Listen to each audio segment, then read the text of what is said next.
Hello my dear students. तो बच्चों NCERT based question practice में आज हम स्टार्ट करेंगे चैप्टर इवोल्यूशन। वैसे तो ये जेनेटिक्स यूनिट का ही एक पार्ट है, बट जनरली मैंने देखा है कि इस चैप्टर को आप जेनेटिक्स जितनी इंपॉर्टेंस नहीं देते हैं, क्योंकि ये chapter no doubt I agree कि थोड़ा सा थ्योरेटिकल है। इसमें आपको इवोल्यूशन से रिलेटेड थ्योरीज को पढ़ना होता है।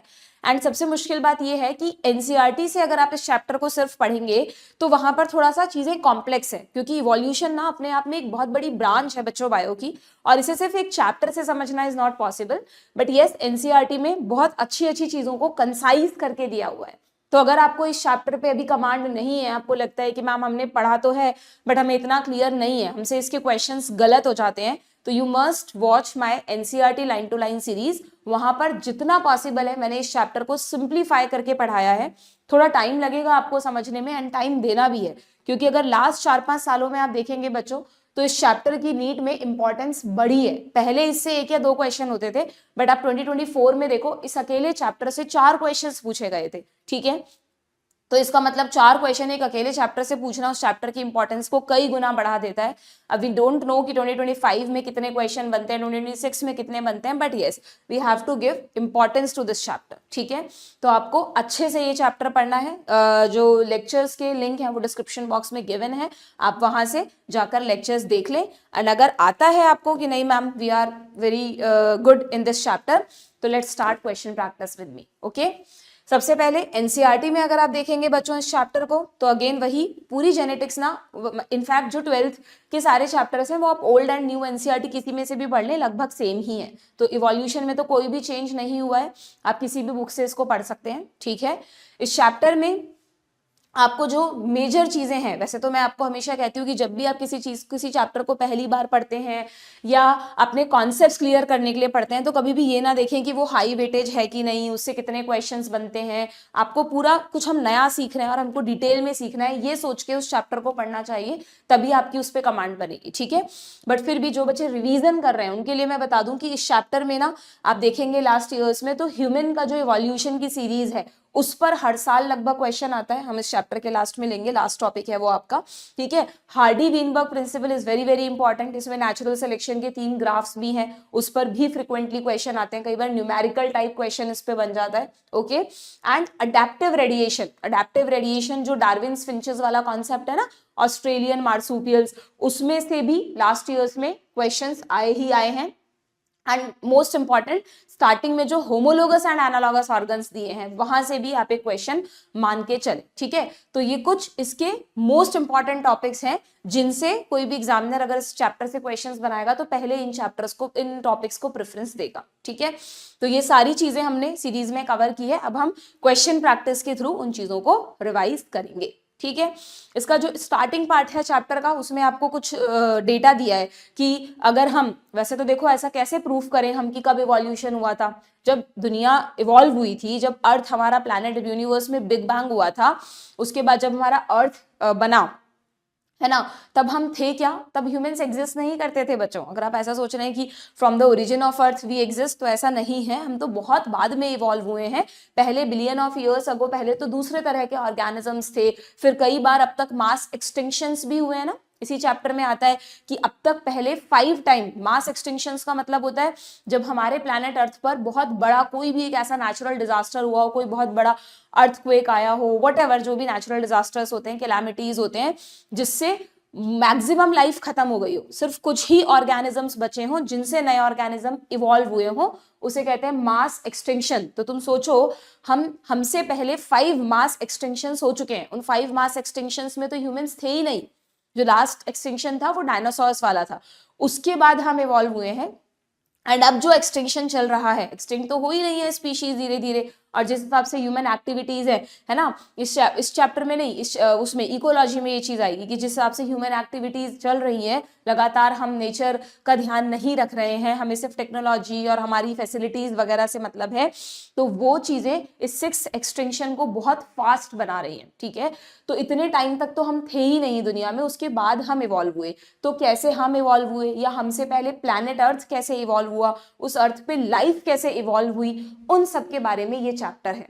तो इन सब चीजों को एग्जैक्टली प्रूफ करना तो पॉसिबल है नहीं, तो इसके लिए डिफरेंट डिफरेंट थ्योरीज हैं, अलग अलग साइंटिस्ट ने अलग अलग टाइम पर थ्योरीज दी है ना। जैसे आपकी बुक में स्टार्टिंग में theories of origin of life है कि अर्थ पर लाइफ का ओरिजिन, इसमें आप 3 डेटा अलग अलग याद रखना बच्चों। अगर आपसे पूछें यूनिवर्स कितने साल पुराना है, ये सब एक एनालिसिस है ना, थ्योरीज के बेसिस पर दिए गए हैं, क्योंकि एग्जैक्टली तो नहीं कह सकते।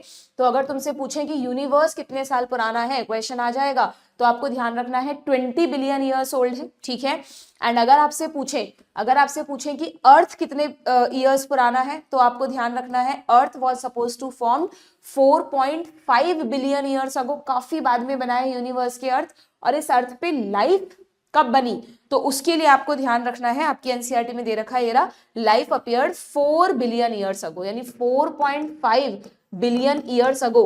तो अर्थ का ओरिजिन हुआ, और अर्थ पे लाइफ का ओरिजिन कब हुआ, 4 बिलियन ईयर्स अगो, यानी इसके 500 मिलियन साल बाद, ठीक है। आप सोचो, अर्थ पर पहली सेल बनने में, लाइफ का ओरिजिन होने में 500 मिलियन ईयर्स लगे, 500 मिलियन ईयर्स लगे, तो लाइफ का बनना ही अपने आप में कितना कॉम्प्लिकेटेड होगा, है ना।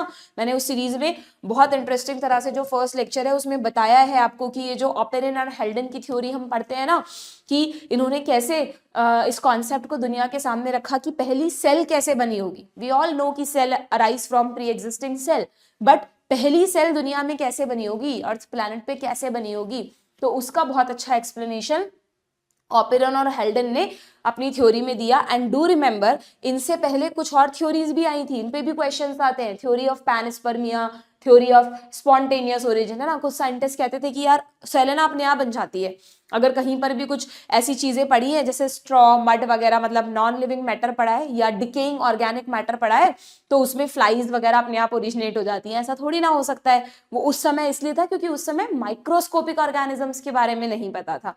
फिर बाद में लुईस पाश्चर, है ना, सब जानती है लुईस पाश्चर का नाम, तो लुईस पाश्चर ने उस स्पॉन्टेनियस थ्योरी को गलत प्रूफ किया कि नहीं, ऐसा नहीं हो सकता कि लाइफ अपने आप बन जाए। उन्होंने अपने एक्सपेरिमेंट्स वगैरह से प्रूफ किया कि एक्चुअली वो जो डिकेइंग मैटर आप देख रहे हो, उसमें कुछ माइक्रोस्कोपिक ऑर्गेनिजम्स हैं, या उसमें पहले से कुछ एग्स हैं, उनसे वो लार्वी और फिर फ्लाइज बनी, तो आपको लगा कि वो अचानक बन गए, वो अपने आप नहीं बने हैं।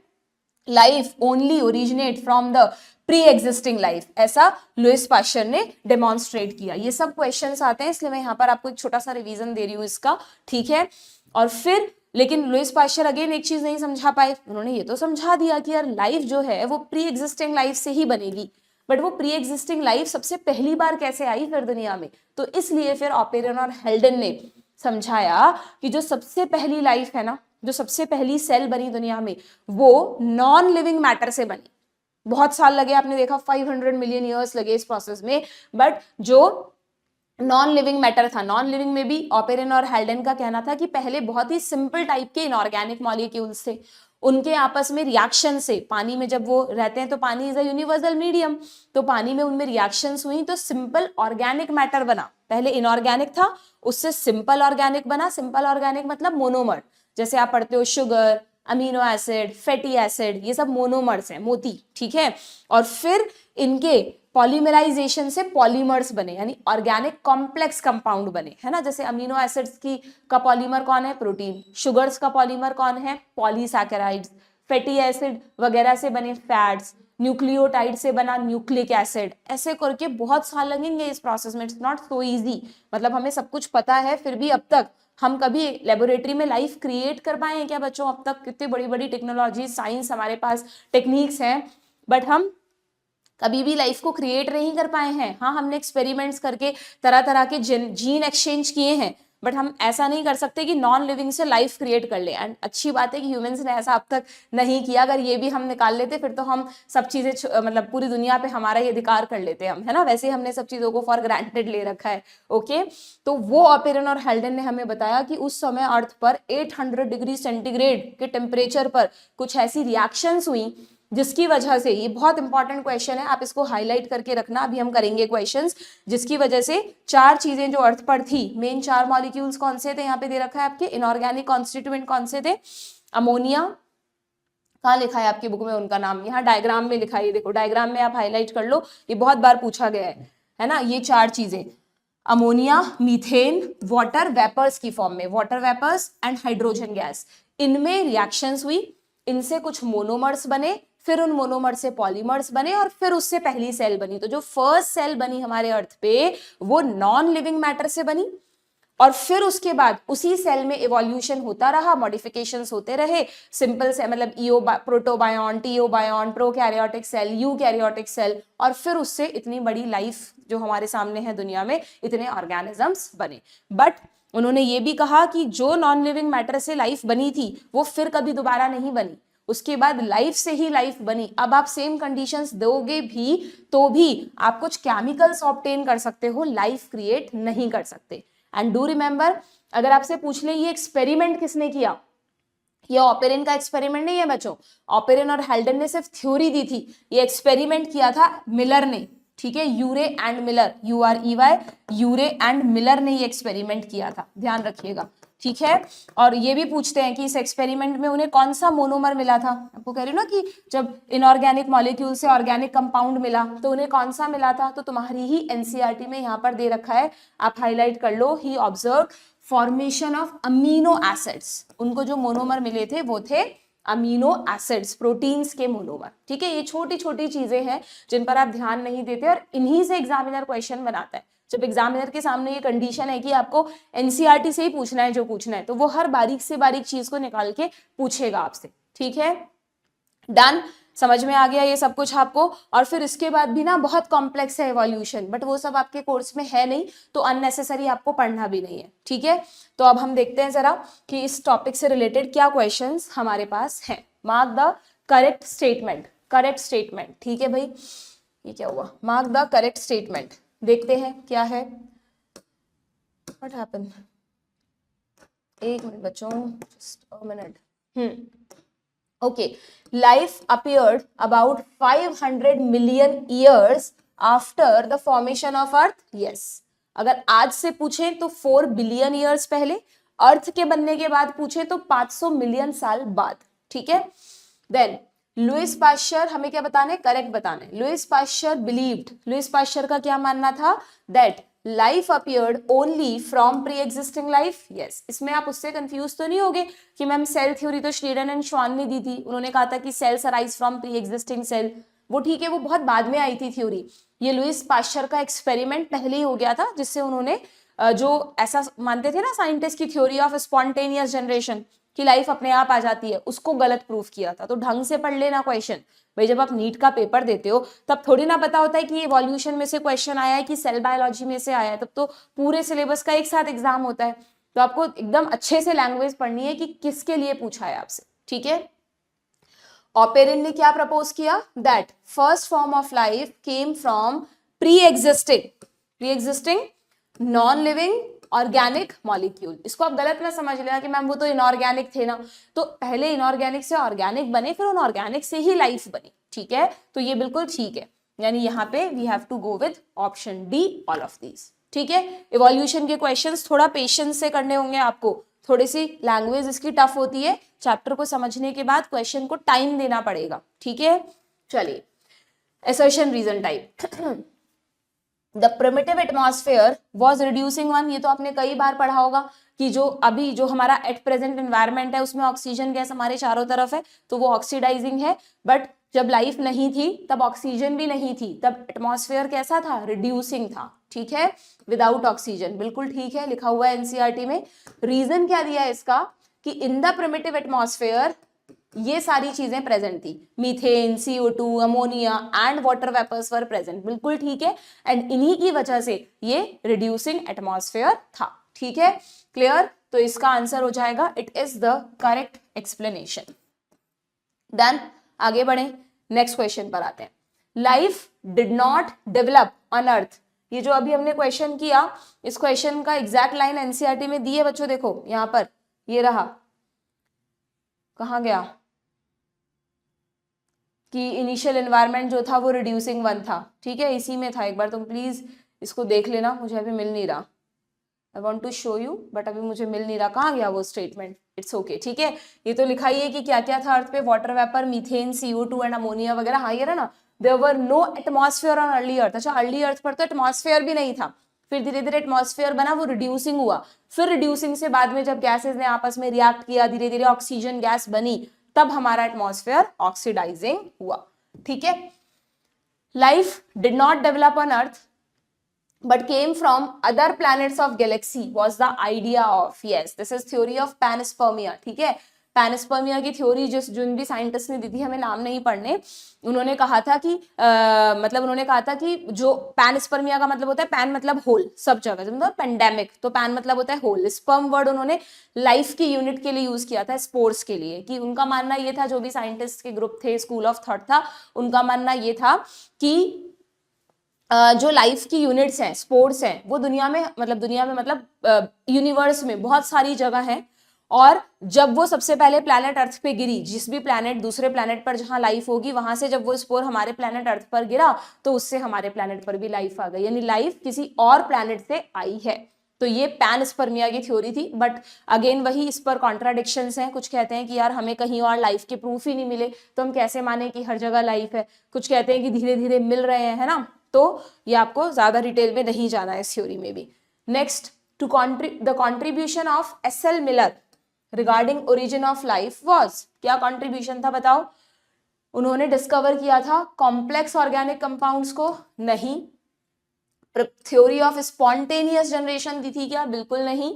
थ्योरी ऑफ स्पॉन्टेनियस जनरेशन के साइंटिस्ट का नाम एनसीईआरटी में नहीं है बच्चों, सिर्फ इतना सा लिखा हुआ है कि पहले के टाइम में पैनस्पर्मिया के बाद स्पॉन्टेनियस जनरेशन की थ्योरी आई थी, और इसमें ना बहुत सारे अलग अलग साइंटिस्ट इन्वॉल्व थे, तो किसी एक साइंटिस्ट को आप इसका क्रेडिट नहीं दे सकते, ना आपकी बुक में दिया है, ना आपको याद करना है। लुईस पास्चर ने ये वाली थ्योरी नहीं दी थी। लुईस पास्चर ने स्पॉन्टेनियस जनरेशन की थ्योरी को रिजेक्ट किया था। कहा था कि लाइफ अपने आप नहीं बनती, लाइफ तो किसी प्री एग्जिस्टिंग लाइफ से बनती है। ठीक है, इनकी थ्योरी को आप बोल सकते हो थ्योरी ऑफ बायोजेनेसिस। ये जो स्पॉन्टेनियस जनरेशन है ना, इसको बोलते हैं ए बायोजेनेसिस। ए बायो मतलब बिना लाइफ के लाइफ बन जाना, अपने आप नॉन लिविंग चीजों से लाइफ बन जाना, वो है ए बायोजेनेसिस। लुईस पास्चर ने ए बायोजेनेसिस को डिस्प्रूव किया। डिस्प्रूव किया, ये छोटी छोटी चीजें हैं जो आप गलत कर देते हो। डिस्प्रूव किया ए बायोजेनेसिस को, और किसको प्रूव किया, एंड प्रूफ बायोजेनेसिस। उन्होंने कहा कि लाइफ सिर्फ लाइफ से ही बनती है। ठीक है, क्लियर है, ध्यान रहेंगी ये चीजें।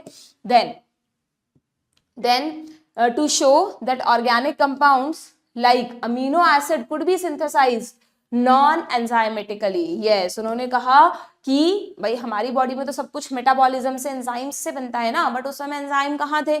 अगर एंजाइम आप वर्ड कब यूज करते हो, एक सेल के अंदर प्रेजेंट कैटलिस्ट, बायो कैटलिस्ट, तो जब सेल ही नहीं थी तो एंजाइम कहाँ होंगे भाई। तो मिलर ने अपने एक्सपेरिमेंट से ऑपेरन और हेल्डन की बात को सही प्रूव किया था, क्योंकि उन्हें अमीनो एसिड्स मिले थे। ठीक है, एंड पैनस्पर्मिया उन्होंने नहीं दिया था। So simply option C. ठीक है, नेक्स्ट क्वेश्चन पर आते हैं। From his experiments S L. Miller produced amino acid by mixing the following. तो अभी अभी बताया मैंने आपको, उसमें methane, hydrogen, ammonia and water vapour 800 degree पर था। So option D. ठीक है, ऑप्शन डी। ये तो वैसे ही 800 देखकर इसको टिक मत कर देना, यहाँ CH3 लिखा हुआ है, CH4 मीथेन होगा आंसर। यहाँ पे NH4 उल्टा कर दिया है ना। ये छोटी छोटी चीजें होती है, फर्स्ट ऑप्शन में हमारी नजर सबसे पहले जाती है। तो हमने 800 देखा तो हम एकदम से ध्यान ही नहीं रहता कि यार CH4 और NH3 था, हम CH3 NH4 को भी सही समझ लेते हैं। इसी को तो सिली मिस्टेक कहते हैं। तो ये आप जैसे जैसे आपका फोकस बढ़ेगा, आपकी क्वेश्चन प्रैक्टिस बढ़ेगी, इस तरह की गलतियां अपने आप कम हो जाएंगी। ठीक है, चलिए देखो, हमेशा एक बात याद रखो बच्चों, आप, मैंने देखा है आजकल जब यूट्यूब से स्टडी करने का टाइम है ना, डिजिटल आपके पास इतने सारे रिसोर्सेज हैं, सब कुछ डिजिटलाइज हो गया है, तो आजकल बच्चे हैं ना ज्यादा फोकस कुछ ऐसी चीजें ढूंढने में लगाते हैं कि कुछ मिराकल, कुछ शॉर्टकट्स उन्हें मिल जाएं, है ना, और कुछ ऐसा हो जाए कि उनकी इतनी बढ़िया क्वेश्चन प्रैक्टिस हो जाए, या मतलब प्रैक्टिस तो छोड़ो, उनको बस कोई ट्रिक पता चल जाए कि अच्छा ये ऐसे होगा और हमारा सिलेक्शन हो जाए। ऐसा कभी नहीं होता बच्चों, और ना कभी होगा। वो कहते हैं ना कि सक्सेस का कोई शॉर्टकट नहीं है। सक्सेस होने के लिए only and only the thing which is only required is your hard effort. आप जितने ज्यादा हार्ड एफर्ट्स करेंगे, जितना किसी टॉपिक को समझेंगे, पढ़ेंगे, क्वेश्चन प्रैक्टिस करेंगे, अपने आप उस पर कमांड आएगा। कोई स्ट्रैटेजी, कोई शॉर्टकट आपको नहीं नीट में सिलेक्शन दिला सकती, सिर्फ आपकी मेहनत से ही सिलेक्शन मिलेगा। हाँ, मेहनत सही डायरेक्शन में कैसे की जाए उसके लिए गाइडेंस बहुत जरूरी है, और उसके लिए तो हम हैं ही आपके साथ। ठीक है, चलिए, तो the first cellular form of life did not possibly originate. अच्छा, ये एनसीईआरटी की एग्जैक्ट लाइन है, इसलिए मैंने ये क्वेश्चन लिया, बाकी ज्यादा टाइम ये पूछा नहीं गया है क्वेश्चन। ये देखो यहाँ पर एक लाइन दे रखी है कि जो first cellular form of life बनी ना बच्चों, लाइफ भी अलग अलग फॉर्म्स में बनी थी, जैसे मैंने आपको कहा ईओबायोंट है ना, और भी बहुत सारे थे, कोएसरवेट, माइक्रोस्फेयर, पता नहीं कौन कौन से मॉलिक्यूल्स थे, वो सब नहीं है आपके कोर्स में, आपको नहीं जाना उनकी डिटेल में। सिर्फ इतना सा ध्यान रखो, जो सेल्यूलर फॉर्म ऑफ लाइफ था that did not possibly originate till about 2000 million years ago. अब हम कितना आगे आ गए, हम कह रहे हैं कि लाइफ का ओरिजिन हो गया था 4 बिलियन ईयर्स अगो, पर हम कहते हैं यहाँ लिखा है कि जो सेल का ओरिजिन हुआ वो हुआ 2000 मिलियन ईयर्स अगो। तो सोचो जितना भी गैप आ रहा है इसके बीच में, इतने साल सेल को बनने में लगे, इतने साल सेल को बनने में लगे। सेल भी ऐसे नहीं इजीली बन गई, इसीलिए हम लेबोरेटरी में इस एक्सपेरिमेंट को नहीं कर सकते। It is very time consuming और बहुत डिफरेंट कंडीशंस उस समय थी, ठीक है। फिर वो सिंगल सेल जो बनी थी उससे फिर धीरे धीरे धीरे धीरे आगे इवोल्यूशन होता गया। और ये भी ध्यान रखना, जितना भी ओरिजिन हुआ है ये सारा लाइफ का, वो सब वाटर में हुआ है। क्लियर? चलिए, सो यहाँ पे क्या आ जाएगा आंसर, सीधा सीधा मिलियन ईयर्स अगो पूछा है, 2000 million years ago. Next, mark the incorrect statement. Incorrect बताना है हमें, ठीक है भाई। The fitness of the individual. अच्छा रुको, अब यहाँ पर ये वाला जो इनिशियल पार्ट था उससे रिलेटेड क्वेश्चंस हमने देख लिए हैं। अब आते हैं हम इस पर कि अभी तक हम ओरिजिन ऑफ लाइफ की बात कर रहे थे बच्चों, की लाइफ का ओरिजिन कैसे हुआ। अब आ रहे हैं हम इवोल्यूशन ऑफ लाइफ पे, कि भाई पहली सेल कैसे बनी और उससे कैसे इवॉल्व हुए, वो हमने समझ लिया। अब इवोल्यूशन मतलब एक तरह के ऑर्गेनिज्म से फिर दूसरे, फिर तीसरे, जो हम क्लासिफिकेशंस देते हैं ना, तो इवोल्यूशन कैसे हुआ लाइफ का वो यहाँ पर समझाया। उसकी भी अलग थ्योरीज थी, इसमें भी बहुत अजीबोगरीब सी थ्योरीज थी। एक थ्योरी कहती है, जो थ्योरी ऑफ स्पेशल क्रिएशन है ना, वो तो कहती है वो रिलीजियस पर ज्यादा बेस्ड है, तो वो कहती है कि दुनिया जैसी आज है वैसी ही पहले थी और कोई चेंज अब तक नहीं हुआ है और अर्थ सिर्फ 4000 साल पुरानी है। बट ये थ्योरी को बाद में गलत प्रूफ किया जब डार्विन के एक्सपेरिमेंट्स हमारे सामने आए। डार्विन ने, आपको पता है ना, पूरी विश्व यात्रा की थी, पूरी विश्व मतलब सब जगह वो घूमे थे अपने उस पे, इस पर, अपने शिप पर, HMS बीगल। बाई चांस, बहुत कम चांसेस हैं, बाई चांस तुमसे डार्विन के शिप का नाम पूछ ले। डार्विन को फादर ऑफ इवोल्यूशन कहते हैं बच्चों, ध्यान रखना, ठीक है, चार्ल्स डार्विन। तो इन्होंने बच्चों, इनने अपनी बुक लिखी थी ना, ओरिजिन ऑफ स्पीशीज। इनकी बुक का नाम दिया नहीं है, चाहो तो लिख लेना, ओरिजिन ऑफ स्पीशीज इनकी बुक का नाम था। तो उसमें फिर उन्होंने जब अलग अलग जगह आइलैंड्स पर सब जगह ये घूमे, सब जगह लाइफ फॉर्म्स को स्टडी किया, तब इनको समझ में आया कि किस तरह चीजें एक दूसरे से कनेक्टेड है। हर जगह इन्हें कुछ सिमिलैरिटीज मिली, कुछ डिफरेंसेस मिले, उसको इन्होंने अपनी जो भी इनकी नॉलेज थी उसके साथ कोरिलेट किया, पेपर्स पब्लिश किए। Then we come to know कि इवोल्यूशन ग्रेजुअल प्रोसेस है, ना तो वो वाली थ्योरी कि भाई इवोल्यूशन होता ही नहीं है, और ना अगर कुछ कहते हैं कि इवोल्यूशन बहुत फटाफट होता है, वो भी गलत। डार्विन के according evolution is a gradual process, ठीक है, और उसकी पूरी डिटेल यहाँ पर दी है। अभी मैं पूरा नहीं समझाऊंगी, ऑलरेडी पढ़ा रखा है। जिस मेन पॉइंट पर डार्विन ने फोकस किया था बच्चों, वो था ये, this is the keyword. Darwin की थ्योरी का पूरा जो कीवर्ड है वो है रिप्रोडक्टिव फिटनेस, जिसे आप नेचुरल सिलेक्शन भी कहते हैं। तो डार्विन ने कहा कि जो नेचुरल सिलेक्शन की हम बात कर रहे हैं, मतलब एक तरह से जो हम इवोल्यूशन की बात कर रहे हैं, उस इवोल्यूशन के पहले, जो उस इवोल्यूशन के पीछे जो मेन फैक्टर है वो कौन है, वो है नेचुरल सिलेक्शन। नेचर ये डिसाइड करती है कि कौन आगे जाएगा और कौन नहीं, but obvious it depends on our adaptation. बोलते हैं ना, आप अपने एनवायरनमेंट के लिए जितना अडेप्टेड हो उतना आगे बढ़ते जाओगे, बस वही चीज नेचर में है कि जब भी नेचर में चेंजेस तो होते रहते हैं, एनवायरनमेंट कोई कांस्टेंट तो है नहीं। तो जो भी ऑर्गेनिज्म जिस हैबिटेट में रह रहा है, जो भी स्पीशीज जहां रह रही है, वो जितना उस जगह के लिए अडेप्ट होती जाएगी उतना नेचर उसे सेलेक्ट करेगी, that is called natural selection. और जितना नेचर सेलेक्ट करेगी यानी वो स्पीशीज ज्यादा सर्वाइव करेगी, और अगर सर्वाइव करेगी तो रिप्रोड्यूस भी ज्यादा करेगी, है ना। तो नेचुरल सिलेक्शन से ही आया सर्वाइवल ऑफ द फिटेस्ट का कॉन्सेप्ट, और उसी सर्वाइवल ऑफ द फिटेस्ट की वजह से आया रिप्रोडक्टिव फिटनेस। रिप्रोडक्टिव फिटनेस मतलब जो ज्यादा जिएगा वो ज्यादा प्रोजेनी प्रोड्यूस करेगा, सिंपल सी बात है, ठीक है। तो ये सारी चीजें डार्विन ने अपनी थ्योरी में समझा, और इस चैप्टर में ना एक जगह नहीं, बार बार कई जगह डार्विन के इस कॉन्सेप्ट को दिया हुआ है, अलग अलग जगह सेम बात ही लिखी हुई है, कुछ अलग अलग नहीं है, बस लैंग्वेज थोड़ी टिपिकल है, जिससे तुम पढ़ते हो तो कंफ्यूज हो जाते हो, ठीक है। तो और फिर इसी से रिलेटेड एल्फ्रेड वॉलेस ने भी मैले आर्कीपेलागो आइलैंड पर कुछ अपनी स्टडीज की थी उसी टाइम पर जब डार्विन ये सब दे रहे थे हमें, और सेम कंक्लूजन्स ही उन्होंने निकाले थे, ठीक है। इसमें एक ये लाइन है थोड़ी सी इंपॉर्टेंट है, आप हाईलाइट कर लेना कि ये रहा, the geological history of earth closely correlate with biological history of earth. जितनी बार अर्थ पर मेजर चेंजेस हुए हैं जियोलॉजिकल हिस्ट्री, उतनी ही बार हमारे लाइफ फॉर्म्स में भी मेजर चेंजेस हुए हैं, दोनों पैरेलल चलते हैं, ठीक है, क्लियर। चलिए भाई, तो देखिए इससे रिलेटेड क्या क्वेश्चन है हमारे पास, द इनकरेक्ट बताना है हमको, ठीक है। The fitness of the individual according to Charles Darwin means reproductive fitness, सही है क्या। The fitness of the individual according to Darwin is reproductive fitness, बिल्कुल ठीक है। Homology in vertebrates, homology in vertebrates brain indicate their common ancestry, अच्छा ये अभी हम आगे पढ़ेंगे बच्चों, होमोलोगस एनालॉगस ऑर्गन्स का कॉन्सेप्ट अभी रिवाइज करवाऊंगी, वहां पर तुम देखोगे कि होमोलोगस ऑर्गन्स हम उन्हें कहते हैं जिनमें एंसेस्टर कॉमन होता है, एक ही जगह से ओरिजिन होकर वो अलग अलग जगह चले गए, तो ये भी बिल्कुल ठीक है, अभी समझ में आ जाएगा आगे तुम्हें। Then the idea of survival of fittest of Wallace was based on Galapagos island, नहीं आर्कीपेलागो आइलैंड पर किया था, गैलेपेगोस पे तो बाद में डार्विन गए थे, जब उन्होंने डार्विन फिंचेस का कॉन्सेप्ट दिया था, आगे आएगा, यहाँ पर आर्कीपेलागो आइलैंड है ना, छोटी छोटी चीजें हैं, वैसे तो बहुत ज्यादा नहीं पूछते, बट आप जैसे देख रहे हो ऐसे स्टेटमेंट टाइप क्वेश्चन में आ जाएगा तो आ भी सकता है, ठीक है, क्लियर। तो ये स्टेटमेंट गलत हो गया, तो इनकरेक्ट में we have to take only C option, जरूरी नहीं है हर उस क्वेश्चन में जहां ऑल ऑफ द अबव दिया हो वहां वही करेक्ट आंसर हो, डू रिमेंबर, ठीक है। चलिए नेक्स्ट क्वेश्चन पर आते हैं, एम्ब्रियोलॉजिकल सपोर्ट, अच्छा चलो अब इस पर आने से पहले इसमें मैंने ज्यादा क्वेश्चन नहीं लिए, अब आते हैं हम एविडेंसेस फॉर इवोल्यूशन पे। जब ये प्रूफ हो गया, डार्विन ने कहा कि भाई इवोल्यूशन तो ग्रेजुअल प्रोसेस है, धीरे धीरे होता है, ठीक है, अब उसके एविडेंसेस भी देने होंगे कि भाई हाँ बताओ इवोल्यूशन कैसे होता है, क्या क्या प्रूफ्स हमारे सामने हैं। तो इसमें एविडेंसेस में बहुत सारे एविडेंसेस दिए गए, वो सबका एक ब्रीफ फॉर्म एनसीईआरटी में दिया है, प्लीज इस टॉपिक को आप एक बार मेरे लेक्चर्स में देखना, वहां पे मैंने पहले एक चार्ट के थ्रू बताया है कि कौन कौन से एविडेंसेस दिए गए, फिर उन्हें वन बाय वन हमने समझा है, ठीक है।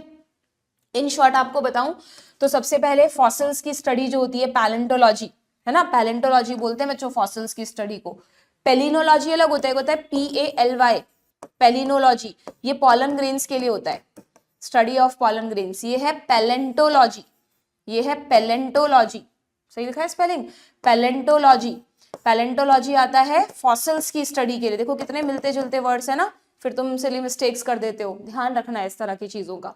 तो जो पैलेंटोलॉजिस्ट हैं टाइम टू टाइम अपनी स्टडीज करते हैं, नए नए फॉसिल्स हमें मिलते हैं, उन फॉसिल से पता चलता है, कुछ फॉसिल्स ऐसे मिलते हैं जो आज के ऑर्गेनिज्म से बिल्कुल अलग हैं, कुछ ऐसे मिलते हैं जो आज के से बहुत मैच करते हैं, तो बस इन्हीं चीजों से evolution time to time proof होता है, ठीक है। इसमें कुछ बहुत ज्यादा डिटेल आपसे नहीं पूछी जाएगी, इसमें एक चीज याद रखना, अगर पूछ ले तो पहले बहुत पूछते थे कि फॉसिल्स की एज का पता कैसे लगाते हैं, तो उसका जो सबसे कॉमन मेथड होता था बच्चों that is radio active dating method, जिसमें रेडियो एक्टिव कार्बन को यूज करके फॉसिल्स की हम एज तक पता लगा सकते हैं। फॉसिल्स तो सबको पता है ना, डेड रिमेन्स जो होते हैं, अगर कोई बहुत मिलियन ईयर सालों पहले भी कोई मर जाए ऑर्गेनिज्म, तो उसकी बॉडी का कोई पार्ट ऐसा होगा, जनरली एनिमल्स में बोन्स होती हैं और प्लांट्स में उनके पॉलन्स होते हैं, जो मिट्टी में दबे रह जाएंगे और आपको मिलेंगे, आप उनकी स्टडी करके उन लाइफ फॉर्म्स को स्टडी कर सकते हो, ठीक है, ये फॉसिल्स है।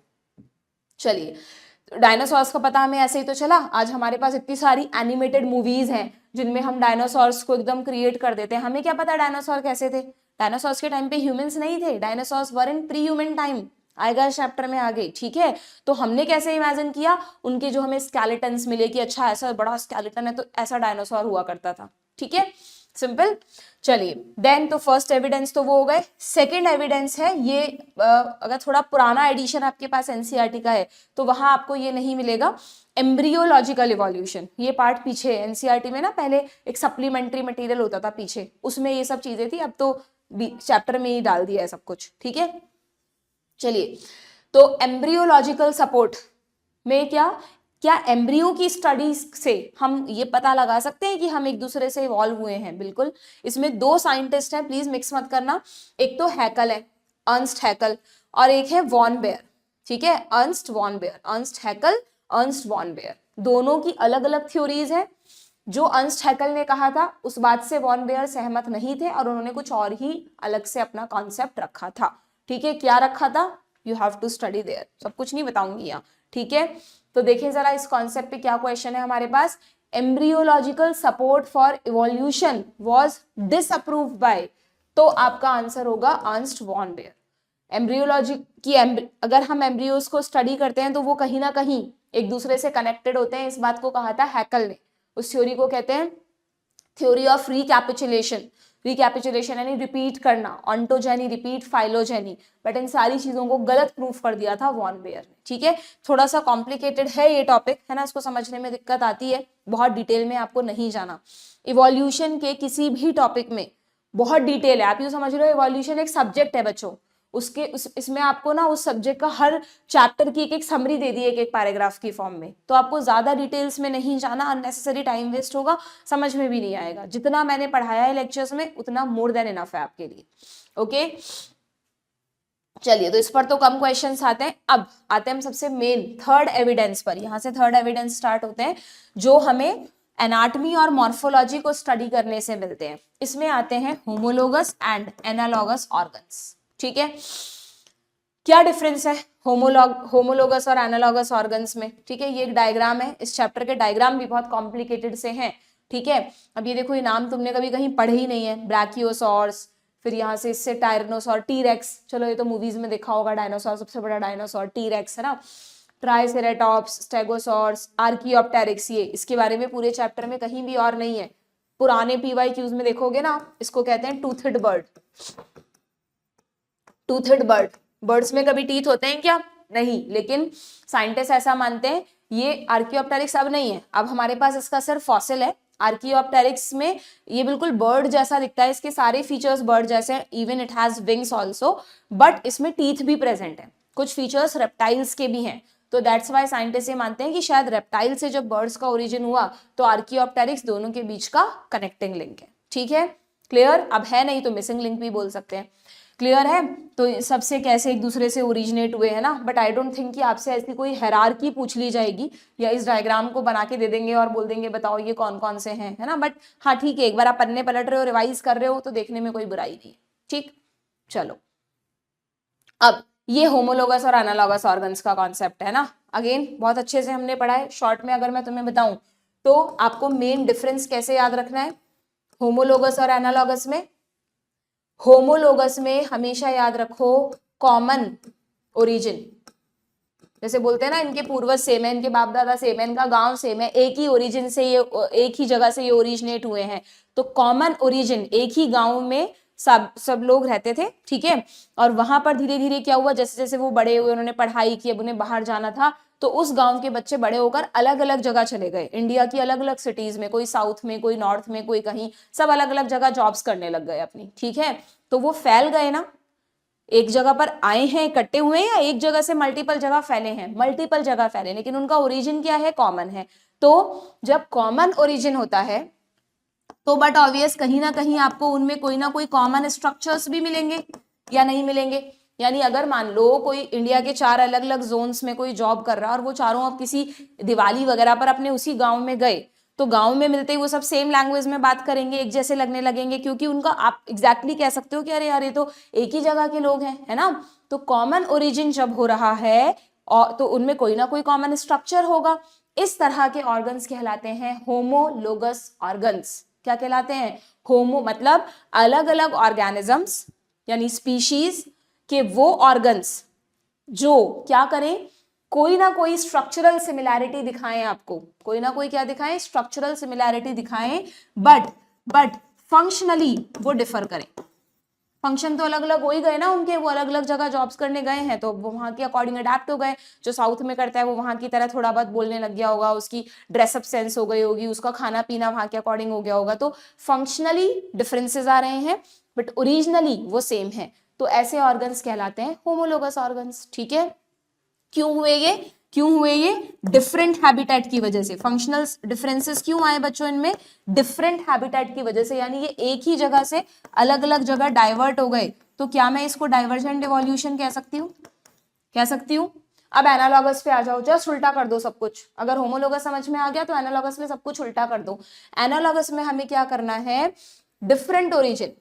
अब इसमें तुम ये समझ लो कि अलग अलग होम टाउन्स, अलग अलग गांवों में बड़े हुए बच्चे किसी एक ही सिटी में जॉब करने आए हैं, ठीक है? तो वो अलग अलग हैबिटेट, मतलब अलग अलग जगहों से आए हैं। अब आएगा हैबिटेट, तो सॉरी, अलग अलग जगहों से आए हैं और एक ही कॉमन हैबिटेट में आ गए अब वो, यानी अब एक ही कंपनी में जॉब कर रहे हैं। तो धीरे धीरे उन्हें उस कंपनी के अकॉर्डिंग अडेप्ट होना पड़ेगा, उस सिटी के अकॉर्डिंग अडेप्ट होना पड़ेगा। पहले चाहे वो किसी भी तरह का खाना खाते हो, अब वहां जो मिलेगा वही खाना पड़ेगा, वहां का जो ड्रेसिंग सेंस है वही उन्हें फॉलो करना पड़ेगा। यानी वो फंक्शनली क्या हो गए हैं? सिमिलर हो गए, लेकिन उनका ओरिजिन क्या था? अलग अलग था। और वो अलग अलग जगह से एक ही जगह आकर इकट्ठे हो गए हैं, यानी क्या है? सेम हैबिटेट में रह रहे हैं वो अब, और एक ही जगह पर आ गए हैं। तो जैसे कन्वर्जिंग लेंस होता है, वैसे ये क्या हुआ? Convergent evolution. बिल्कुल एक दूसरे से कनेक्टेड है सारी चीजें, अगर आपने ढंग से लॉजिकली समझा है तो, ठीक है? तो इस तरह से आप होमोलॉगी और एनालॉगी को ध्यान रख सकते हैं। फिर इनके एग्जाम्पल्स पे क्वेश्चन आते हैं, डेफिनेशंस पे आ जाता है, या ये आ जाता है। इसमें भी मैंने ट्रिक बताई थी आपको।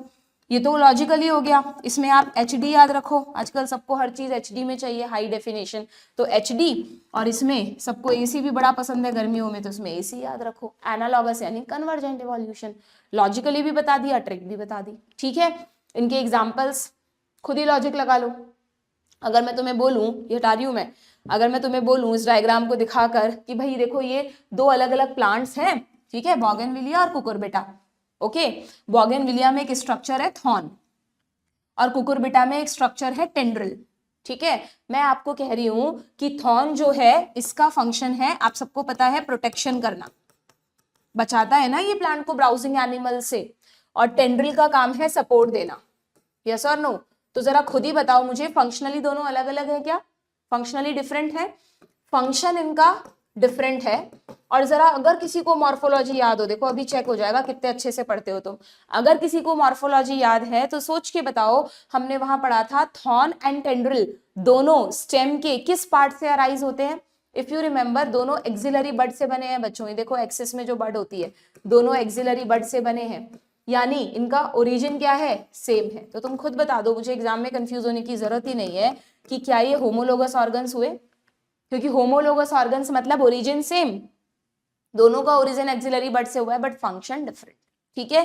क्लियर? इसी तरह अगर मैं तुमसे ये पूछ लूं, इसमें नीचे ये पूछ लूं कि ये जो है ये क्या है? मैन, चीता, वेल, बैट, क्या ये चारों मैमल्स हैं? अच्छा, यहाँ पर एक थोड़ा सा कंफ्यूजन हमें होता है।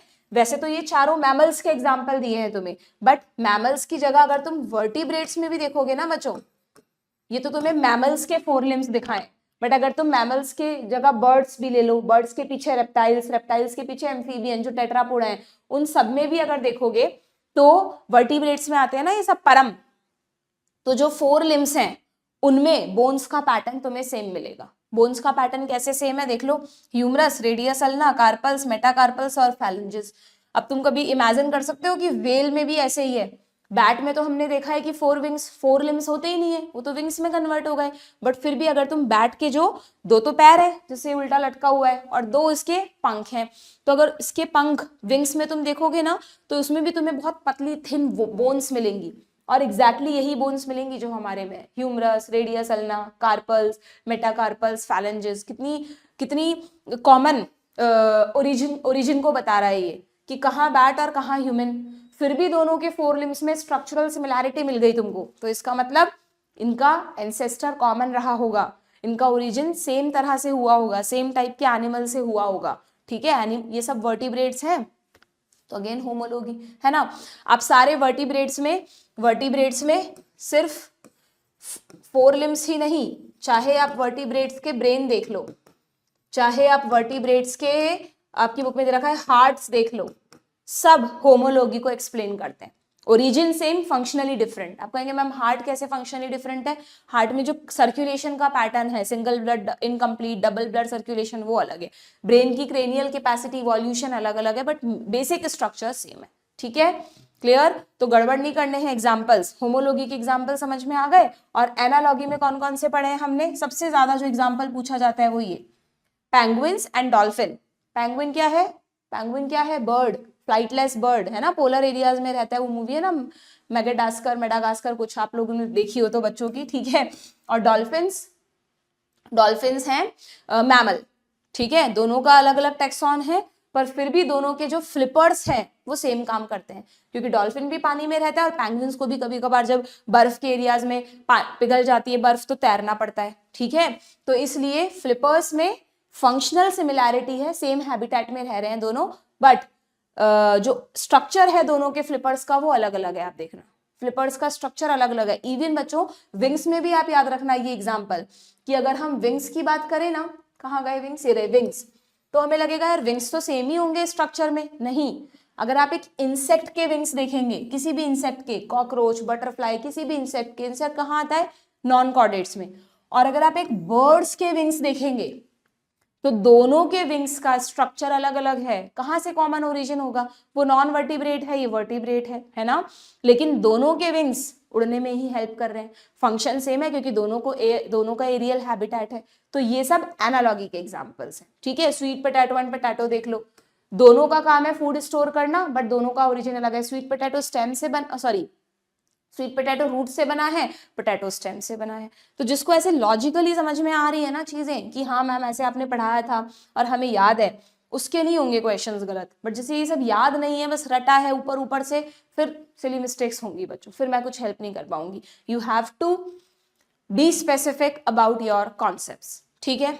तो देखें अब हम क्वेश्चंस, क्या क्वेश्चंस है हमारे पास, let's C.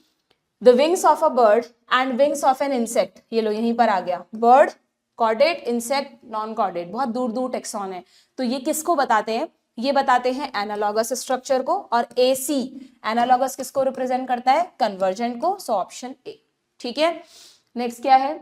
Choose the wrong pair, ठीक है भाई, रॉन्ग पेयर बताते हैं हम। डाइवर्जेंट इवोल्यूशन, पहले यहाँ पे लिख लो, डाइवर्जेंट यानी होमोलोगस, ये ठीक है। तो होमोलोगस ऑर्गन्स में 4 लिम्स आते हैं क्या इनके? बिल्कुल ठीक पेयर है ये, हमें रॉन्ग पेयर बताना है। कन्वर्जेंट यानी एनालॉगी, अभी पढ़ा था हमने, फ्लिपर्स आते हैं दोनों के, यस ये सही आंसर है, मतलब सही मैच है ये। होमोलोगस में हार्ट दिए हैं वर्टिब्रेट के, अभी अभी बताया मैंने। और एनालॉगस में टेंड्रिल्स और यहाँ पे थोड़ा सा मिस्टेक है, यहाँ पे होना चाहिए था thorn of bougainvillea, thorns of bougainvillea and tendrils of Cucurbita, ठीक है। क्या ये दोनों होमोलोगस हैं बच्चों? नहीं, दोनों का ओरिजिन अलग अलग है। क्या बोल रही हूँ मैं?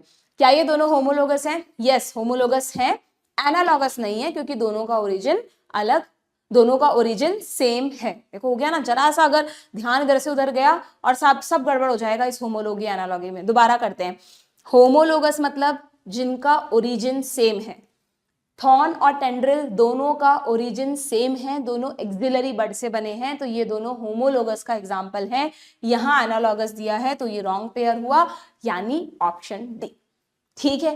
क्लियर? एक बार प्लीज लिख कर देख लेना, 2-4 क्वेश्चन कर लेना जिससे आपका क्लियर हो जाए। Done. Next question, the eye of octopus and eye of cat, ये मैंने एग्जाम्पल बताया नहीं, एनसीईआरटी में लिखा हुआ है। आईज भी फंक्शनली सेम है, वही काम ऑक्टोपस की आई करेगी वही कैट में करेगी, but again octopus non chordate है, कैट कॉर्डेट है। देखो एक आप ऐसे भी याद रख सकते हो, अगर दो बहुत दूर दूर के टेक्सॉन है ना, तो उनमें आपको होमोलॉगी नहीं मिलेगी। उनके एंसेस्टर कहाँ से कॉमन होंगे? जो नियर टेक्सॉन है, जो क्लासिफिकेशन में पास पास आते हैं, उनका कॉमन एंसेस्टर हो सकता है, बट दूर दूर वालों का नहीं हो सकता। ओके, तो आई दोनों में देखने का काम करती है, बट कॉकरोच की आई, इंसेक्ट्स की आई, ऑक्टोपस की आई, इन सबका स्ट्रक्चर अलग है, और हमारे वर्टिब्रेट्स की आई का स्ट्रक्चर अलग है। तो ये किस में आएगा? एनालॉगी में आएगा। सो एनालॉगस ऑर्गन और एनालॉगस कन्वर्जेंट को बताता है, सो ऑप्शन बी, ठीक है। अगर आप ये भूल गए ना एग्जाम में कि सेम ओरिजिन होमोलोगस था, डिफरेंट ओरिजिन एनालॉगस था, फिर क्वेश्चन गलत हो जाएगा। ये आपको थोड़ा सा याद रखना पड़ेगा, ठीक है। देन एनालॉगस ऑर्गन्स आर, यहां पर देखो, बताओ मुझे फटाफट, wings of bird and butterfly. लो पहला ही आंसर हमें मिल गया, ठीक है। लिम्स तो आएंगे नहीं, टीथ आएंगे नहीं, ह्यूमन और गॉरिल्ला बहुत पास पास है। यहां एक कंफ्यूजन होता है, इसको आप ध्यान से सुन लो, इसीलिए मैंने ये क्वेश्चन लिया है। नीट में आए हुए हैं इस तरह के क्वेश्चंस कि इधर भी विंग्स दिया है, इधर भी विंग्स दिया है ना। वहां आपको बर्ड एंड बटरफ्लाई, बटरफ्लाई क्या है? इंसेक्ट, नॉन कॉर्डेट, बर्ड क्या है, वर्टिब्रेट, जबकि यहां पर विंग्स दिए हैं बर्ड और बैट के, तो बर्ड एंड बैट क्या है बच्चों, दोनों वर्टिब्रेट्स हैं, यस और नो। बर्ड के जस्ट बाद आता है मैमल्स। तो अगर आप दो पास पास के टेक्सॉन के विंग्स देखोगे ना, तो अभी मैंने आपको कहा ना बैट के विंग्स में वो सारी बोन्स हैं जो हमारे फोरलिम्ब में है, बर्ड्स के विंग्स में भी हैं वो सारी बोन्स। यहाँ आपकी बुक में डायग्राम बना हुआ नहीं है, बट इसीलिए मैं जनरली यहाँ पर है ना बच्चों को बनवा देती हूँ कि यहाँ पर आप है ना एक बर्ड का भी नाम लिखकर उसके विंग भी ड्रॉ कर लो, जिससे आपको ध्यान रहे कि अगर बर्ड और बैट के विंग को कंपेयर कर रहे हो तब तो वो होमोलॉगी में आएगा, क्योंकि दोनों पास पास है तो दोनों का ओरिजिन सेम हुआ है, स्ट्रक्चर सेम है। बट अगर आप इंसेक्ट के विंग्स को बैट से या बर्ड से कंपेयर करोगे तो फिर वो एनालॉगी में चला जाएगा। दूर के टेक्सॉन एनालॉगी, पास के टेक्सॉन होमोलॉगी। ठीक है, बहुत सिंपल सा कॉन्सेप्ट है, तो ऑप्शन ए हो जाएगा। ठीक है, बात समझ में आ गई। बी क्यों नहीं टिक किया हमने, क्योंकि बर्ड्स और बैट के दोनों के विंग्स का फंक्शन भी सेम है और स्ट्रक्चर भी सेम है, तो ये स्ट्रक्चर सेम है ना, तो आपको होमोलॉगी में रखना पड़ेगा। ठीक है, clear. Then statement type question है, thorn and tendril of thorn of bougainvillea, tendril of this represent homology. Yes, homologous organ have similar function but different structure and origin। Just उल्टा दिया है, होमोलॉगी में ओरिजिन सेम है, तो ये गलत हो गया, यानी स्टेटमेंट फर्स्ट करेक्ट है, सेकंड इनकरेक्ट है, यानी ऑप्शन बी। ठीक है, चलिए ये आपके होमोलॉगी एंड एनालॉगी से रिलेटेड क्वेश्चंस हो गए कंप्लीट। ये तीन एविडेंसेस हमने डिस्कस कर लिए हैं। अब यहां पर क्या है ना एनसीईआरटी में, वैसे तो ये भी एक एविडेंस, एक छोटा सा पैराग्राफ है, इसको बोलते हैं बच्चों बायोकेमिकल एविडेंस, कि अगर हम किसी भी ऑर्गेनिज्म में सेल का स्ट्रक्चर देखेंगे तो बहुत सारी सिमिलैरिटीज है। बेसिक स्ट्रक्चर ऑफ सेल तो सेम ही है, प्रोकैरियोट यूकैरियोट में भी सेल मेम्ब्रेन तो एटलीस्ट है ही, सबका जेनेटिक मटेरियल न्यूक्लिक एसिड है, तो ये भी इवोल्यूशन को प्रूव करता है। ठीक है, उसके बाद फिर यहाँ पर एक बहुत ही इंटरेस्टिंग एग्जाम्पल तुम्हें दे रखा है कि जो मॉथ्स का जब इंग्लैंड में इंडस्ट्रियलाइजेशन हुआ तो उसका इफेक्ट मॉथ्स पर कैसे हुआ, कैसे वो इवॉल्व हुई, यानी नेचुरल सिलेक्शन कैसे इवोल्यूशन को सपोर्ट करता है, उसको तुम्हें ढंग से पता होना चाहिए। इस पे बहुत क्वेश्चंस आते हैं। ठीक है, तो देखते हैं हमारे पास इससे रिलेटेड क्या क्वेश्चन है, लेट्स चेक। तो क्वेश्चन है, what is true regarding industrialization in England. ठीक है, अगर हम इंग्लैंड में इंडस्ट्रियलाइजेशन की बात करें तो हमें करेक्ट स्टेटमेंट बताना है। आपको पता है ना इस एग्जाम्पल में हुआ क्या था, बहुत इजी सा है कोरिलेट करना, कि अगर हम इंडस्ट्रियलाइजेशन के पहले की बात करें तो पॉल्यूशन कम था, बट ऑब्वियस। ठीक है, अगर पॉल्यूशन कम था तो इसका मतलब आपको ध्यान होगा, आपने 11th में पढ़ा था कि लाइकेन्स जो हैं वो पोल्यूशन इंडिकेटर्स हैं, क्योंकि lichens are very sensitive for pollution, especially जो एयर पोल्यूशन है उसमें जो सल्फर का कंपोनेंट है उसको लाइकेन्स सहन नहीं कर पाते और वो मर जाते हैं। यहाँ पर मॉथ्स की जो स्टोरी है ना वो लाइकेन्स से कनेक्टेड है, आप ध्यान रखना। अब लाइकेन्स का जनरली कलर होता है व्हाइट, है ना, बहुत लाइट कलर के होते हैं। और लाइकेन्स कहाँ ग्रो करते हैं, लाइकेन्स ये मत देखना, मॉथ्स को मत देखो आप, लाइकेन्स ये पीछे आपके ट्री, इसके पीछे ट्री दिखाया है, ट्री का जो स्टेम होता है, बार्क होता है, वो दिखाया है। यहाँ पर लाइट कलर्ड दिखाया है, यहाँ पे डार्क कलर्ड दिखाया है। लाइट कलर्ड का मतलब या तो लाइट ब्राउन, और उस पे भी अगर बच्चों लाइकेन्स पैचेस की फॉर्म में ग्रो करते हैं, वो ग्रो कर जाए ना, तो आपको ऐसा लगेगा जैसे ट्री का जो स्टेम है वो व्हाइट कलर का हो गया है, because of excessive growth of lichens. और अगर लाइकेन्स नहीं होंगे तो आपको डार्क कलर का दिखेगा। उसमें भी अगर बहुत ज्यादा पॉल्यूशन है, कार्बन वगैरह का जो धुआं है वो पेड़ों पे भी जमा हो रहा है, तो थोड़ा डार्क ब्लैक भी हो सकता है। ठीक है, तो इस पर पूरी कहानी बेस्ड है कि जो प्री इंडस्ट्रियलाइजेशन टाइम था, जब पॉल्यूशन नहीं था, तो सिंपली क्या था, जो ट्रीज थे, स्टेम थे, ट्री के बाग्स थे, वो कैसे थे, लाइट कलर्ड। तो उस समय दोनों तरह की वैरायटी थी मॉथ्स की, लाइट कलर्ड भी थी और डार्क कलर्ड भी थी। तो आप खुद बताओ, ये तो इजीली पहचान में आएंगी नहीं। मॉथ्स को कौन खाता है, उनके प्रीडेटर बर्ड्स। ठीक है, तो ये तो दिखेंगी नहीं, लाइट बैकग्राउंड में लाइट छुप जाएंगी, इसको आप मिमिक्री कैमोफ्लेज कहते हैं, लेकिन ये इजीली दिख जाएंगी, व्हाइट के ऊपर ब्लैक डॉट इजीली दिख जाएगा आपको।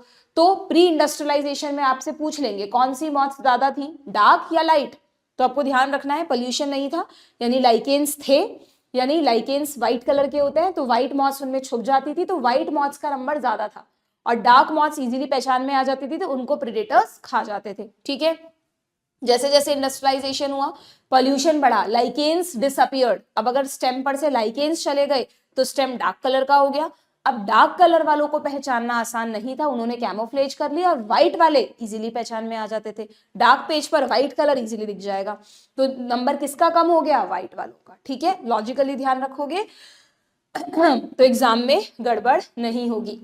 तो what is true regarding industrialization in England? बताइए। The white winged moth were completely wiped out after industrialization. अच्छा हाँ, इसमें भी बच्चों एक बात ध्यान रखना, आपकी एनसीईआरटी में स्पेशली मेंशन किया है कि कभी भी ये मत सोचना कि कोई भी एक वेरिएंट पूरी तरह गायब हो जाता है।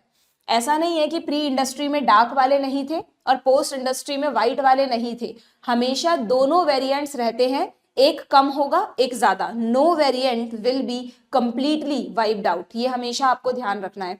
इसका यहाँ पे प्रूफ दिया है कि जब पोस्ट इंडस्ट्रियलाइजेशन में टाइम में ही इंग्लैंड के गांव और रूरल एरियाज को जाकर स्टडी किया, तो वहां पर क्योंकि पॉल्यूशन नहीं होता रूरल एरियाज में, वहां पर अभी भी व्हाइट विंग्ड मॉथ्स का नंबर ज्यादा था। ठीक है, क्लियर? एंड इसी को आप नेचुरल सिलेक्शन भी कहते हैं। तो white winged moth were completely wiped out? नहीं, नेवर। वो उनका नंबर कम हुआ बट कंप्लीटली वाइप आउट नहीं करना आपको। Since lichens did not grow in polluted area, ठीक है, the number of melanized moth got reduce. बताओ क्या मीनिंग है इसका? कि लाइकेन्स पॉल्यूटेड एरिया में ग्रो नहीं करते, यानी ट्रीज का कलर कैसा है? डार्क। तो डार्क कलर पे क्या होगा? द नंबर ऑफ मेलेनाइज्ड रिड्यूस होंगी क्या? नहीं, बढ़ेंगी। मेलेनाइज मतलब ज्यादा मेलानिन, यानी डार्क कलर मॉथ की बात हो रही है। Okay, after industrialization the white winged moth did not survive due to predators. ये बिल्कुल ठीक है ना? व्हाइट विंग्ड सर्वाइव नहीं कर पा रही थी क्योंकि प्रेडेटर्स इजीली उन्हें पहचान लेते थे। सो ट्रू स्टेटमेंट हुआ ऑप्शन सी। ठीक है, क्लियर? आगे बढ़े। In the case of peppered moth, अगर आपको इस तरह के वर्ड्स में कंफ्यूजन होता है कि यार ये कभी तो मेलेनाइज्ड मॉथ लिखा हुआ आ जाता है, कभी पेपर्ड मॉथ लिखा हुआ आ जाता है, तो आपको सबके मीनिंग पता होने चाहिए बच्चों। ठीक है, आपकी बुक में एनसीईआरटी में साइंटिफिक नेम है क्या? बिस्टन बिट्यूलेरिया और बिस्टन कार्बोनीफेरा नहीं है, मैंने लेक्चर में लिखा रखा है, आप चाहें तो लिख सकते हैं। ये जो डार्क विंग्ड मॉथ है ना, ये जो डार्क विंग्ड है, डार्क विंग्ड जिनको आप मेलेनाइज्ड मॉथ भी कह सकते हो, ये है बिस्टन कार्बोनीफेरा। कार्बन डार्क होता है ना, तो इनका नाम, इनकी स्पीशीज का नाम रख दिया कार्बोनीफेरा। और जो नॉर्मल है लाइट वाली है जो व्हाइट विंग्ड एयरिंग, इन व्हाइट विंग को कहते हैं Biston betularia, betularia. And do remember, इन्हीं को पेपर्ड मॉथ भी कहते हैं, पेपर्ड मॉथ, पेपर्ड मॉथ इन्हीं का नाम है। ठीक है, क्लियर? तो यहां पर आपसे क्या बोला है कि in the case of peppered moth, यानी लाइट मॉथ की बात हो रही है। Okay, the black coloured form became dominant. In the case of peppered moth, the black colored form became dominant over the light colored form. ये क्या कह रहे हैं बच्चों? अच्छा, मतलब ये यहाँ पे कुछ ऐसा कहना चाह रहे हैं, यहाँ पे उन्होंने थोड़ा सा क्वेश्चन में स्पीशीज के नेम की वजह से गड़बड़ कर दी है। एक्चुअली ये बिस्टन बिट्यूलेरिया, ये जो मॉथ्स है ना ओरिजिनली, इनको पेपर्ड मॉथ्स बोलते हैं क्योंकि ओरिजिनली ये लाइट कलर की थी। तो बिस्टन बिट्यूलेरिया एक इनका ओरिजिनल नेम है। फिर बाद में इनकी दो फॉर्म्स बन गई, एक तो लाइट की लाइट रह गई और एक डार्क और बन गई, तो डार्क वाले का नाम कर दिया बिस्टन कार्बोनीफेरा। ठीक है, बट यहाँ पर ऐसे नहीं दिया, यहाँ पर इस क्वेश्चन में इनके ओरिजिनल स्पीशीज का नाम बोला है कि जो पेपर्ड मॉथ वाला एग्जाम्पल है उसमें black form became dominant over the light coloured form in England during industrial revolution. This is an example of, ये किसका एग्जाम्पल है? मतलब इसमें हमें मतलब ही नहीं है इस स्टेटमेंट से। ठीक है, तो सिंपली ये किसका एग्जाम्पल है बताओ जरा? ये कह रहा है इनहेरिटेंस ऑफ डार्कर कलर, नहीं। Natural selection where darker form were selected, बिल्कुल ठीक है। Appearance of darker coloured individual, protective mimicry. हो सकता है आपको इस ऑप्शन में लगे कि यार प्रोटेक्टिव मिमिक्री भी तो हो सकता है इसका आंसर, उस केस में आप बी को दोबारा पढ़ेंगे। बी कह रहा है कि this is the example of natural selection जहां पर डार्कर मॉथ को सेलेक्ट किया गया, तो यस नेचुरल सिलेक्शन वाला एग्जांपल इज मोर करेक्ट। ठीक है, क्लियर? नेक्स्ट, क्योंकि प्रोटेक्टिव मिमिक्री तो हमेशा ही चल रही है ना, जब लाइट कलर थे वो भी मिमिक्री से खुद को प्रोटेक्ट कर रहे थे, डार्क वाले भी उसी से कर रहे थे। वैसे आपको पता है, जब आप, अगर हमारे कोर्स में तो नहीं है एनसीईआरटी में कहीं भी, बट अगर आप है ना इकोलॉजी में डिटेल में पढ़ते हैं तो मिमिक्री और कैमोफ्लेज भी अलग अलग होता है। ठीक है, बट आपको डिटेल में नहीं जाना, आपकी बुक में तो यहाँ पर मॉथ्स वाले एग्जाम्पल में ब्रैकेट में लिखा हुआ है कि मॉथ्स यहाँ पे कैमोफ्लेज कर रही हैं, और मैंने फ्रॉग वाले टॉपिक में देखा था वहां पे कैमोफ्लेज और मिमिक्री को सेम ही लिख रखा है कि वो एक तरह की मिमिक्री ही है। ठीक है, तो कोई बात नहीं, आप उसे अपने लेवल पर सेम भी मान सकते हैं। क्लियर? तो यहाँ पे आंसर क्या होगा? Option B. डन। चलो नेक्स्ट आते हैं। The resistant varieties are being evolved in much lesser time than before. The resistant varieties, अच्छा ये उसका एग्जाम्पल आ गया बच्चों। अब जो हम एविडेंसेस की बात कर रहे हैं ना इवोल्यूशन के, उसमें एक लास्ट एक और एविडेंस दे रखा है, that is interference of human beings. कि जब ह्यूमन बींग्स ने अलग अलग, आपको पता है आजकल हमने हर्बिसाइड्स बना लिए हैं, एंटीबायोटिक्स बना लिए हैं, वीडीसाइड्स बना लिए हैं, ऐसे केमिकल्स जो किसी पर्टिकुलर स्पीशीज के लिए हार्मफुल हैं, क्योंकि वो स्पीशीज हमें नुकसान पहुंचाती है, तो हमने उन्हें मारने के लिए कुछ केमिकल्स बना दिए। तो अगर आप कोई केमिकल बनाओगे, आपने एंटीबायोटिक्स बनाए, तो क्या हर बैक्टीरिया को एंटीबायोटिक मारता है? नहीं, बल्कि विद द टाइम आप सबको पता है बैक्टीरिया में ऐसे वेरिएंट्स इवॉल्व हो गए, ऐसी स्पीशीज बन गई जिस पर उस एंटीबायोटिक का कोई असर ही नहीं होता। अगर आप बायोटेक पढ़ चुके हो तो उसमें आपने पढ़ा होगा कि बैक्टीरियाज के प्लाज्मिड में एंटीबायोटिक रेजिस्टेंट जीन्स होते हैं, AMPR, TETR होते हैं ना। तो वो इसीलिए इवॉल्व हुए, जब हमने एंटीबायोटिक्स बनाई तो उसके अकॉर्डिंग बैक्टीरिया में इवोल्यूशन हुआ और उसके अकॉर्डिंग उनमें रेजिस्टेंट जीन्स डेवलप हुए। तो ये भी तो एक इवोल्यूशन है, नए तरह का जीन आना, नए तरह का जेनेटिक वेरिएशन आना। तो वो जेनेटिक वेरिएशन क्यों हुआ? क्योंकि ह्यूमंस ने एंटीबायोटिक्स बनाए। तो इस तरह से जब इवोल्यूशन होता है तो उसको कहते हैं एंथ्रोपोजेनिक इवोल्यूशन। लिखा है क्या यहाँ पे? ये रहा एंथ्रोपोजेनिक एक्शन। एंथ्रोपोजेनिक, एंथ्रोपो मतलब ह्यूमन इंड्यूस्ड इवोल्यूशन। ठीक है, तो जितनी भी इवन बहुत सारे अब ऐसे इंसेक्ट्स हैं जो बहुत सारे ऐसे हर्ब्स या वीड्स हैं जो हर्बिसाइड का जिन पर कोई असर नहीं होता। पेस्टिसाइड्स जो हमने बनाए उसके अगेन पेस्टिसाइड रेजिस्टेंट इंसेक्ट्स बन गए। समझ रहे हो? जिसको मारने की दवा बनाते हैं वो स्पीशीज इवॉल्व हो जाती है उस दवाई के अगेंस्ट। ओके, उसी को कहते हैं रेजिस्टेंस। तो जितनी भी रेजिस्टेंट स्पीशीज आप आज के टाइम में देख रहे हैं वो सब क्यों इवॉल्व हुई? वो सब इवॉल्व हुई एंथ्रोपोजेनिक एक्शंस, ह्यूमन एक्शंस की वजह से। ठीक है, और इसीलिए यहाँ पे एक बहुत इंपॉर्टेंट लाइन है, आपके लिए स्टेटमेंट टाइप क्वेश्चन बन के आ सकती है कि this tell that evolution is not a directed process in the sense of determinism. हम पहले से प्रिडिक्ट नहीं कर सकते कि आने वाले टाइम में क्या इवॉल्व होने वाला है। It depends on the conditions. जैसे जैसे इन्वायरमेंटल कंडीशंस बदलेंगी वैसे वैसे या तो वो स्पीशीज खत्म हो जाएगी या तो वो स्पीशीज इवॉल्व होके एक बेटर फॉर्म में आ जाएगी। ठीक है, it is a stochastic process based on chance events. ये एक स्टोकेस्टिक प्रोसेस है जो चांस इवेंट्स पर डिपेंड करता है in the nature and also the chance mutations. ठीक है, बट ऑब्वियस म्यूटेशन हुआ तभी तो वो TETR AMPR जीन बने होंगे। ठीक है, समझ में आ गया क्या? तो ये कह रहा है कि भाई जो रेजिस्टेंट वेराइटीज हैं जो बहुत कम समय में इवॉल्व हो जाती हैं, ये किसकी वजह से हो रहा है? This is due to simple सा ऑप्शन ए। ये क्या लिखा है? The statement is incorrect since evolution is slower than before. नहीं, ये बड़े अलग टाइप का ऑप्शन है, ऐसा नहीं है। फास्टर, बहुत फास्ट होता है ये वाला इवोल्यूशन। ठीक है, next, evolution is not a directed process in sense of determinism. बिल्कुल ठीक है, अभी पढ़ा हमने। हम पहले से प्रेडिक्ट नहीं कर सकते, डायरेक्शनल प्रोसेस नहीं है कि अब ये होगा अब ये होगा, हम पहले ही बता दें। नो, इवोल्यूशन एक स्टोकेस्टिक प्रोसेस है जो chance events in nature and mutations पर डिपेंड करता है। दोनों ही स्टेटमेंट्स यहाँ पर करेक्ट है, तो ऑप्शन डी हो जाएगा। ठीक है, क्लियर? चलिए भाई, तो यहां पर आपका ये वाला पार्ट भी हो गया कंप्लीट, एविडेंसेस ऑफ इवोल्यूशन। अब आपकी एनसीईआरटी में तो ना ये जो अडेप्टिव रेडिएशन वाला टॉपिक है इसको अलग से दिया है, बट एक्चुअली में अगर हम देखेंगे ना एविडेंसेस ऑफ इवोल्यूशन में जाएंगे तो ये भी एक तरह का एविडेंस ही है इवोल्यूशन का।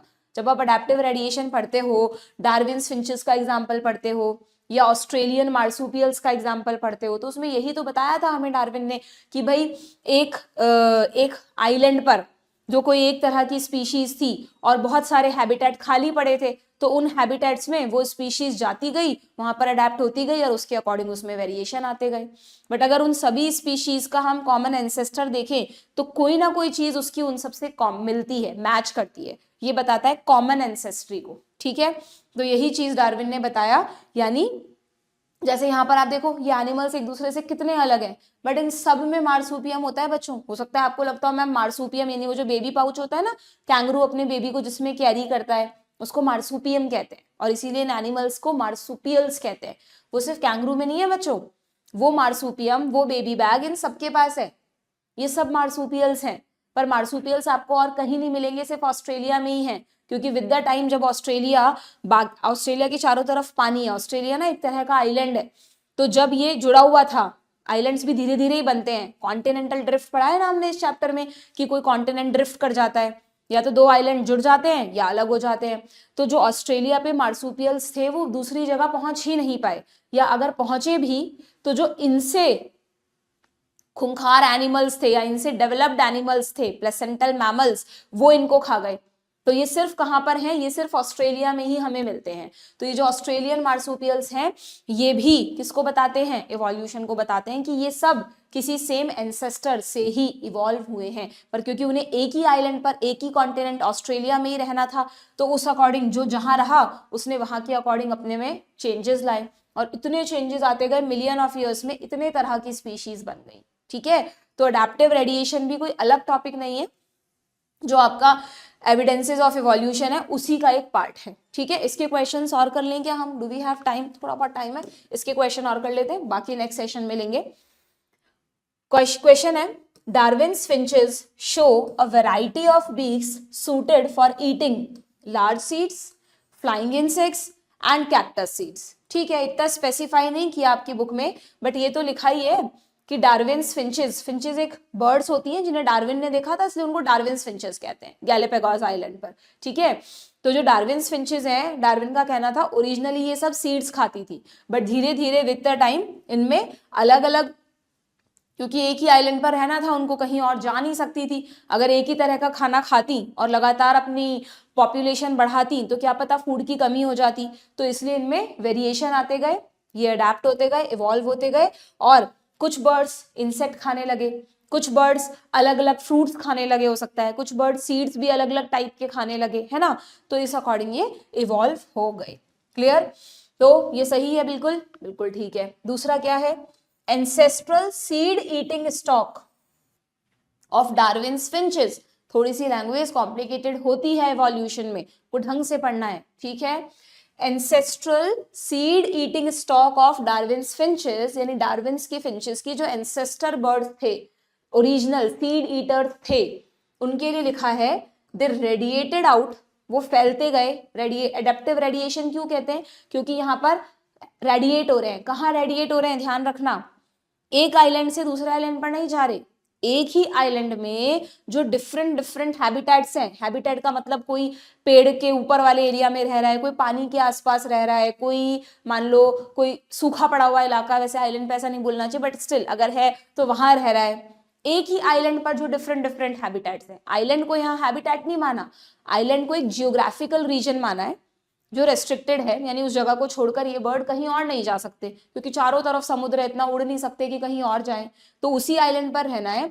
बट अगर उस आइलैंड में डिफरेंट डिफरेंट हैबिटेट खाली पड़े हुए हैं, वेकेंट पड़े हुए हैं, तो वो उनमें रेडिएट करेंगे, and radiated out from South American mainland to different geographical areas of Galapagos island where they found competitor free new habitat. And सबसे इंपॉर्टेंट बात कि वो जो न्यू हैबिटेट्स उन्हें मिल रहे हैं ना इस गैलापागोस आइलैंड पर, यहां पर ये हैबिटेट कॉम्पिटिटर फ्री होना चाहिए।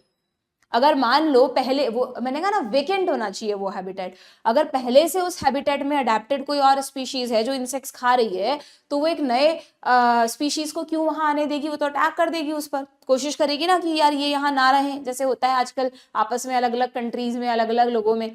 तो वही वाला केस यहाँ पर है कि कोई भी नई स्पीशीज किसी नए हैबिटेट में तब अडेप्ट हो सकती है जब वो हैबिटेट कॉम्पिटिटर फ्री हो, यानी वेकेंट हो, यानी वेकेंट हो। तुम देखना मेरे इसी चैनल पर एक मैंने सीरीज बना रखी है मोस्ट कंफ्यूजिंग क्वेश्चंस, है ना, बनाई थी अभी थोड़े टाइम पहले ही, उसमें मैंने कुछ सेलेक्टेड क्वेश्चंस डिस्कस कर रखे हैं जो नीट में पूछे गए हैं, जहां पर आप कंफ्यूज होते हैं। तो इससे मुझे याद आया एक क्वेश्चन मैंने वहां पे अडेप्टिव रेडिएशन का भी डिस्कस किया, उस सीरीज के सभी क्वेश्चन देख सकते हो, कुछ 35-40 क्वेश्चन हैं शायद, तो आप देखना, आपको समझ बहुत अच्छे लगेंगे वो क्वेश्चन। ठीक है, समझ में आ गया क्या आप लोगों को? तो यस, ये भी बिल्कुल ठीक है। क्या ये दोनों एक दूसरे से कनेक्टेड हैं?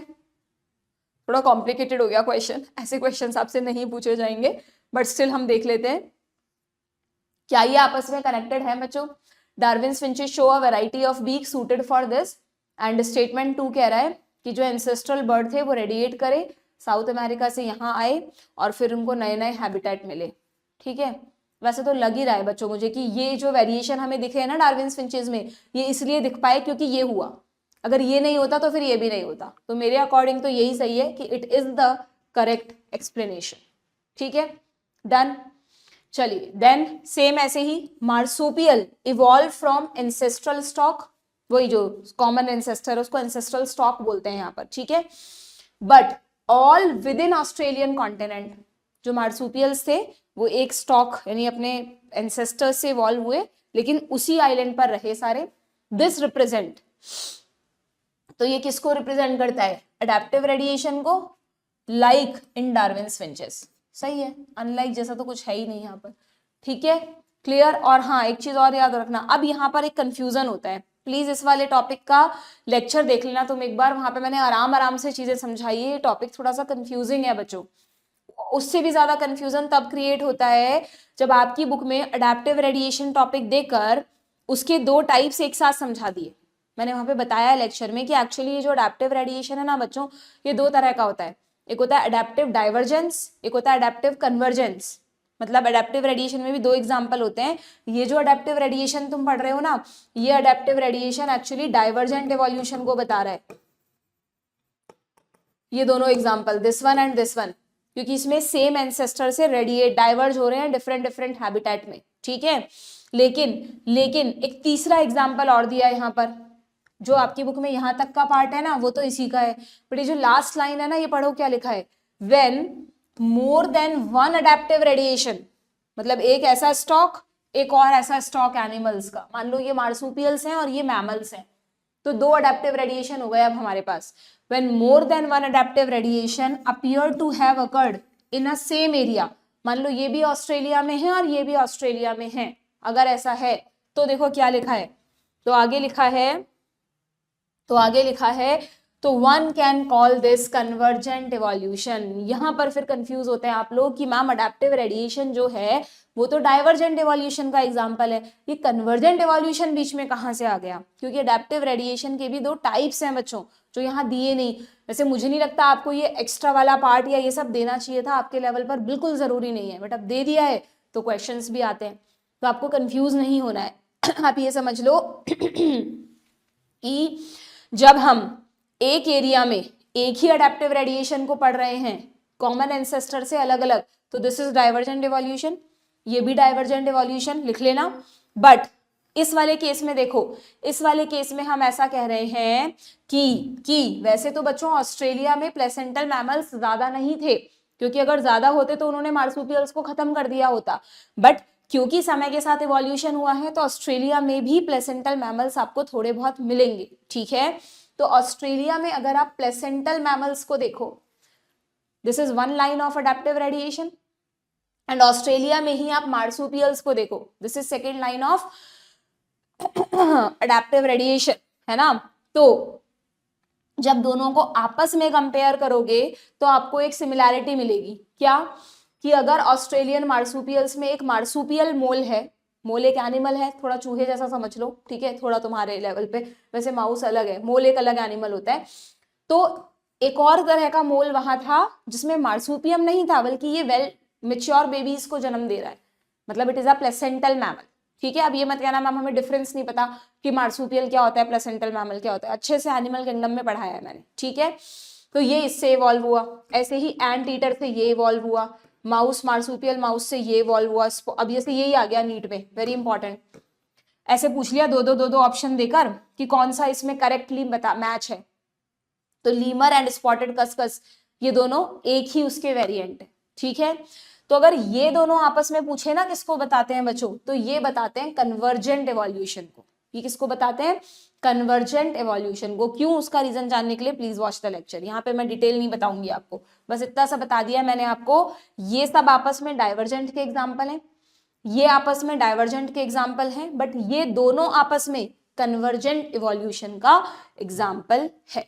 ठीक है, ये क्वेश्चन आया हुआ है, जैसे कि placental wolf and Tasmanian wolf, ये देखो लास्ट में दे रखा है, दोनों वॉल्फ है बट ये मार्सूपियम कैरी करता है, ये प्लेसेंटल मैमल है। ठीक है, क्लियर? तो you have to read the question carefully कि यहाँ पर है क्या ऐसा कोई क्वेश्चन हमारे पास। ये देखो ये रहा कि फ्लाइंग स्क्विरल, ये तो कर लिया था ना हमने, हाँ, फ्लाइंग स्क्विरल एंड फ्लाइंग फेलेंजर। अब आपको थोड़ा सा इसमें ध्यान रखना पड़ेगा, फ्लाइंग फेलेंजर एंड फ्लाइंग स्क्विरल, तो ये दोनों, एक का नाम फेलेंजर है, एक का स्क्विरल है, जरूरी नहीं दोनों में माउस माउस लिखा हुआ है या लीमर लिखा है या कसकस लिखा है, तो आपको थोड़ा सा इसको रटना पड़ेगा या बार बार देखना पड़ेगा इस डायग्राम को। और आ रहे हैं क्वेश्चन लास्ट ईयर्स में, रिसेंट ईयर्स में, इसलिए दिस बिकम इम्पॉर्टेंट। ठीक है, तो क्या कह रहा है ये क्वेश्चन कि ये दोनों किसको बता रहे हैं, तो अगर आप इसमें डाइवर्जेंट टिक करके आ गए तो आपका आंसर गलत हो जाएगा, क्योंकि एक क्या है, मार्सूपियल है और एक मैमल है, तो फिर ये दोनों कन्वर्जेंट इवोल्यूशन का एग्जाम्पल हुए। ठीक है, ये दोनों सेम है, अडेप्टिव रेडिएशन को ही डाइवर्जेंट इवोल्यूशन कहते हैं और कन्वर्जेंट इवोल्यूशन को कहते हैं अडेप्टिव कन्वर्जेंस। अडेप्टिव रेडिएशन को कहते हैं अडेप्टिव डाइवर्जेंस। ठीक है, होपफुली ये आपसे ना पूछा जाए, मतलब मैं तो चाहती थी कि इवोल्यूशन में से ये सब हटा दे, मतलब कोई इसका मीनिंग नहीं है, तुम्हारे कहीं यूज नहीं आता, बट अब है तो क्या करें, पढ़ना पड़ेगा हमें। ठीक है, ये देखो यहाँ पे कर लो मैच, थोड़ा सा रिवीजन हो जाएगा इसलिए डाला है मैंने। एंड टीटर को किससे मैच करे, इनफैक्ट मुझे भी नहीं रहता, देखो टू बी वेरी फ्रैंक, मुझे भी याद नहीं रहता कि किसको किससे मैच करना है, कौन किसका साथी है, तो हमें देखना पड़ेगा एक बार इस क्वेश्चन में। एंड टीटर कहाँ है बच्चों, ये रहा एंड टीटर का, एंड टीटर से ही करवा रहे हैं, कहाँ है इसमें, ये रहा नम्बेट। अच्छा देखो नम्बेट दे दिया, पूरा नाम तो नम्बेट एंड टीटर है ना, सिर्फ नम्बेट लिख के छोड़ दिया। ठीक है, लीमर, लीमर का किसके साथ करें भाई, ये तो अभी पढ़ा था हमने, स्पॉटेड कस्कस है ना। बॉब कैट, ये पता है हमें, वॉल्फ और टस्मेनियन वॉल्फ पता है, तो फिर ये समझ में आ गया कि बॉब कैट टाइगर कैट के साथ होगा। ठीक है, तो ए का फोर्थ है, बी का थर्ड है, फोर्थ एंड थर्ड ये रहा, सी फर्स्ट एंड डी सेकेंड। ठीक है, ऑप्शन बी है ना, बहुत ध्यान से करना पड़ेगा अगर क्वेश्चन आ जाता है तो। ठीक है, बाकी आई विल प्रे कि इस तरह के क्वेश्चंस तुमसे ना पूछे जाए अननेसेसरी। ठीक, चलो देन ये देखो, ऐसे डायग्राम बेस्ड वैसे आता नहीं है, बट मैंने ले लिया एक तुम्हें रिवाइज कराने के लिए। माउस और मार्सूपियल माउस तो डाइवर्जेंट नहीं, ये कन्वर्जेंट। आप देखो इसको कैसे याद कैसे करोगे, लॉजिकली रटना नहीं है भाई। माउस और कन्वर्जेंट माउस दोनों में सेम फीचर्स है ना, दोनों का ओरिजिन अलग अलग है, एक मार्सूपियल है एक प्लेसेंटल मैमल है, बट दोनों सेम हैबिटेट में रह रहे हैं, तो सेम हैबिटेट में रह रहे हैं तो सब चीजें उनमें सेम होती गई फंक्शनल, इसलिए वो आपको सेम दिख रहे हैं, बट दोनों का ओरिजिन अलग अलग है, तो एनालॉगस हुआ। एनालॉगस किसको बताता है, कन्वर्जेंट इवोल्यूशन को। और जो अभी हमने पहले पढ़ा वहां पर ओरिजिन सेम था ना, इस वाले में ओरिजिन सेम था ना, फिर डिफरेंट डिफरेंट हैबिटेट्स में चले गए तो डाइवर्जेंट हो गया। यहाँ पे हम कह रहे हैं कि ये अलग जगह से ओरिजिन होकर आया, ये अलग जगह से ओरिजिन होकर आया, अब एक ही हैबिटेट में रह रहे हैं, ऑस्ट्रेलिया के एक ही हैबिटेट में रह रहे हैं, इसलिए दोनों में फंक्शनल सिमिलैरिटीज दिख रही है आपको। ठीक है, क्लियर? तो ये कन्वर्जेंट का एग्जाम्पल हुआ। पढ़ना पड़ेगा थोड़ा इस टॉपिक को ना, ऐसे ऊपर ऊपर से नहीं समझ में आएगा ये। क्लियर? चलो, तो बस आज हम इतने ही क्वेश्चंस करेंगे, है ना। अब बाकी के क्वेश्चंस अभी तो हैं इस चैप्टर में, काफी टॉपिक्स हैं थोड़े बहुत। इवोल्यूशन की थ्योरीज हमने एविडेंसेस कंप्लीट कर लिए हैं। इवोल्यूशन तो हमने आज क्या क्या रिवाइज किया, origin of life, then evolution of life and evidences of evolution. ठीक है, इनसे रिलेटेड क्वेश्चंस हमने किए, रिवाइज किया। नेक्स्ट सेशन में जो इवोल्यूशन की थ्योरीज हैं, डार्विन्स थ्योरी, लेमार्क थ्योरी, कम आते हैं क्वेश्चन, बट फिर भी will revise it. Hugo de Vries की म्यूटेशन थ्योरी वो भी यहाँ दे रखी है, हार्डी वीनबर्ग, ये सारी चीजें हम करेंगे। प्लीज इट्स अ रिक्वेस्ट, अगर आपको नहीं आता है ये सब, पहले लेक्चर देखकर पढ़ के समझ के आना, तो आपको क्वेश्चंस करने में ज्यादा मजा भी आएगा और समझ में भी आएंगे। ठीक है, कोई भी प्रॉब्लम है कमेंट बॉक्स में पूछना, और प्लीज मुझे बताया करो कि तुम्हें ये सेशंस कैसे लग रहे हैं, इनसे तुम्हारी कितनी हेल्प हो रही है, क्वेश्चंस कर भी पा रहे हो कि नहीं। ठीक है, and NCERT line by line series भी जितना हो सके अपनी प्रिपरेशन में यूज करना। Okay, good bye.